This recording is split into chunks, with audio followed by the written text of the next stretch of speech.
जय हिंद दोस्तों, Maurya success zone में आपका स्वागत है। आज हम लोग हिस्ट्री चलते हैं जीरो लेवल से। सबसे पहले हम यह समझते हैं कि इतिहास क्या होता है। इतिहास जानने से पहले हम यह समझ लेते हैं कि सबसे जो प्राचीन जब इतिहास हम लोग पढ़ते हैं, देखिए हम स्कूल में हम लोग या कॉलेज में हम लोग जब भी पढ़ते थे तो हमें क्या बताया जाता था कि प्राचीन इतिहास होता है, फिर आधुनिक इतिहास होता है, फिर उसके बाद मध्य इतिहास होता है, तीन इतिहास। लेकिन इससे भी पुराना जब इतिहास का जो शुरुआती दौर था उस समय हम लोग समझते हैं। यहाँ पे देखिए कि इतिहास जो है वो इतिहास को मुख्य रूप से तीन भागों में बांटा गया है, प्राग ऐतिहासिक काल, आदि ऐतिहासिक काल और ऐतिहासिक काल। तो इससे पहले हम लोग यह समझ लेते हैं कि इतिहास होता क्या है। देखिए इतिहास को केवल आप समझिए। देखिए आप कोई भी कार्य जब समझते हैं तो वो आप आद रखते हैं या नहीं रखते हैं, इससे आपको कोई मतलब नहीं रखता है, आपको हमेशा के लिए वो आद हो जाता है। तो सबसे पहले हम समझते हैं कि इतिहास होता क्या है। देखिए अतीत में घटे महत्वपूर्ण घटनाओं के संग्रह को क्या बोला जाता है? इतिहास बोला जाता है। काफ़ी सिंपल है कि अतीत में घटे महत्वपूर्ण घटना का जो संग्रह होता है उसी को क्या बोला जाता है? इतिहास बोला जाता है। इस इतिहास के जो पिता हैं वो हीरोडोटस को बोला जाता है। किसे बोला जाता है? हीरोडोटस को बोला जाता है। और हीरोडोटस की जो प्रमुख पुस्तक का नाम क्या है? हिस्टोरी। कैसे आप कन्फ्यूज में मत रहिएगा, काफ़ी अच्छा है, ये नोट्स है। पहला यहाँ पे और आगे दिया हुआ है, क्या दिया हुआ है कि इतिहास को मुख्य रूप से कितने भागों में बांट दिया गया है? इतिहास को मुख्य रूप से तीन भागों में बांट दिया गया है, प्राग ऐतिहासिक काल, आधे ऐतिहासिक काल और ऐतिहासिक काल। तो सबसे पहले हम प्राग ऐतिहासिक काल को कंप्लीट करते हैं, फिर आधे ऐतिहासिक काल को, फिर ऐतिहासिक काल को। यहाँ पे देखिए प्राग ऐतिहासिक काल। प्राग ऐतिहासिक काल क्या था? देखिए प्राग ऐतिहासिक काल इतिहास का वह कालखंड था जिसमें मानव लिखना पढ़ना नहीं जानता था। साथ ही इसकी जो जानकारी हमें पुरातात्विक साक्ष्य से मिलती है। पुरातात्विक साक्ष्य कहने का मतलब क्या है कि पुराने वस्तुओं जैसे हो गया अस्थि हो गया, मनके हो गए, जो पुराने जो वस्तुएं होते हैं उसी को पुरातात्विक साक्ष्य बोला जाता है। तो यहाँ पे क्या होता है कि प्राग ऐतिहासिक काल में जो मानव था वो क्या था? लिखना पढ़ना नहीं जानता था। इसकी जानकारी हमें पुरातात्विक स्रोतों से मिलती है।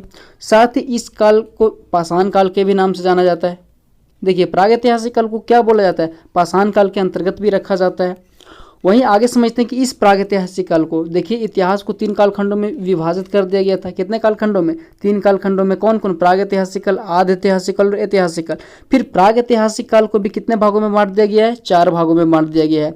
कितने भागों में? चार भागों में। देखिए पूरा पाषाण काल, फिर दूसरा में मध्य पाषाण काल, फिर नव पाषाण काल, फिर ताम्र पाषाण काल।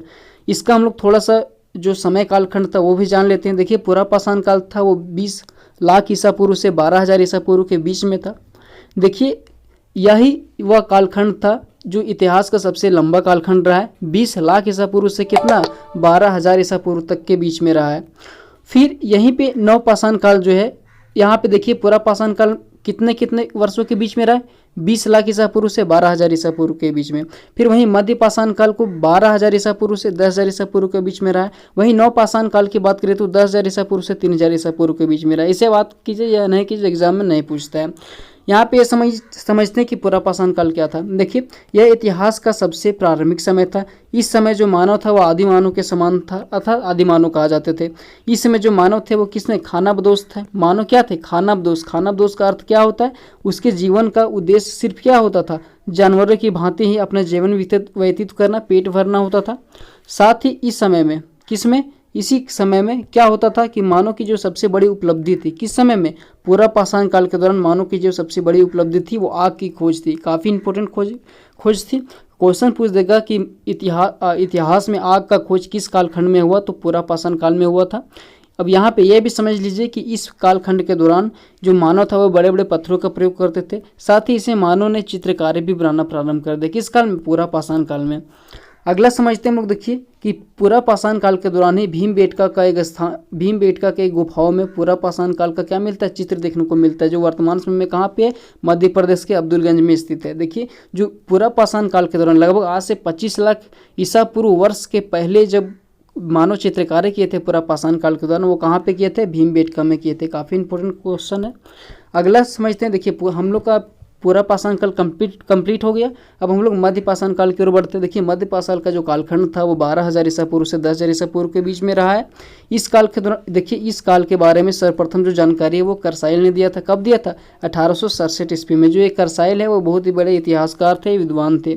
साथ ही यह पूरा पाषाण काल के बाद का काल, देखिए सबसे पहले क्या आया था? पूरा पाषाण काल। पूरा पाषाण काल के बाद ही मध्य पाषाण काल आया। देखिए पूरा पाषाण में क्या होता था कि जो मनुष्य होते थे वो बड़े बड़े पत्थरों का प्रयोग करते थे, लेकिन जब मध्य पाषाण काल आया। तो मध्य पाषाण काल में क्या करते थे, छोटे छोटे पत्थरों का उपयोग करने लगे। देखिए क्वेश्चन पूछ देगा कि इतिहास में वह कौन सा कालखंड था जिसमें जो मानव थे वो बड़े बड़े पत्थरों का प्रयोग करते थे, तो ये कौन सा कालखंड हो जाएगा, तो वो हो जाएगा पूर्व पाषाण काल। लेकिन जब छोटे छोटे पत्थरों का प्रयोग होने लगा तो कौन किस कालखंड में होने लगा, मध्य पाषाण काल में, क्योंकि लोगों का धीरे धीरे विकास होना प्रारंभ हो गया, इसलिए इसे माइक्रोलिथ भी कहते हैं। माइक्रोलिथ क्यों कहा जाता है, क्योंकि इसी कालखंड के दौरान जो मानव जो थे वो छोटे छोटे पत्थरों का प्रयोग करते थे।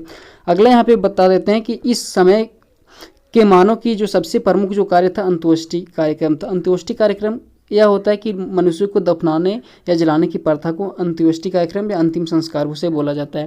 नहीं होता कि गांव वगैरह या फिर शहर में कोई व्यक्ति मर जाता है तो उसे जलाते हैं दफनाते हैं, तो उसे बोलते हैं ना अंतिम संस्कार करने जा रहे हैं। देखिए यहाँ पे इसी काल के दौरान किस काल के दौरान, मध्य पाषाण काल के दौरान मानव के अस्थि पंजर का सबसे पहला जो अवशेष है वो प्रतापगढ़ जो उत्तर प्रदेश में वर्तमान में पड़ता है, वहाँ के सरायनाहर तथा मधा नामक स्थान से प्राप्त हुआ। देखिए मध्य पाषाण काल का जो प्राकृतिक स्रोत था, जो मनुष्य का जो अस्थि पंजर था, जो अस्थियां थी वो कहाँ से प्राप्त हुई, प्रतापगढ़ से प्राप्त हुई और मधा से प्राप्त हुई। ये दोनों कहाँ पे, उत्तर प्रदेश में स्थित है।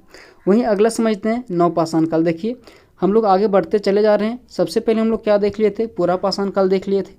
उसके बाद मध्य पाषाण काल देखे। पूरा पाषाण काल में मनुष्य बड़े बड़े पत्थरों का प्रयोग करते थे, वहीं मध्य पाषाण काल में छोटे छोटे पत्थरों का प्रयोग करते हैं।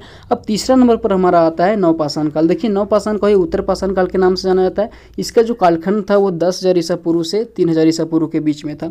इस काल के बारे में जो सर्वप्रथम जो जानकारी है वह सर जॉन लुबाक ने दिया था। कब दिया था, 1865 ईस्वी में प्रस्तुत किया था। इससे कन्फ्यूजन में मत रहिएगा। अगला हमारे यहाँ पे बोल रहा है कि इस काल में जो मानव ने अस्थायी आवास बना लिया था। देखिए किस काल में, नवपाषाण काल के दौरान। पहले तो मानव आदि मानव के समान था पूरा पाषाण काल में, फिर मध्य पाषाण जैसे आया तो धीरे धीरे मनुष्य ने डेवलप करना प्रारंभ कर दिया।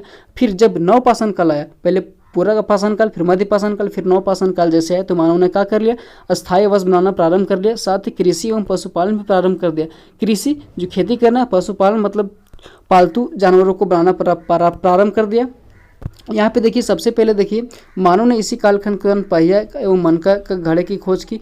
साथ ही मैं यह भी बता दूं कि जो नवपाषाण काल के दौरान ही जो मानव है वो सबसे पहले कुत्ते को पालतू जानवर बनाया था।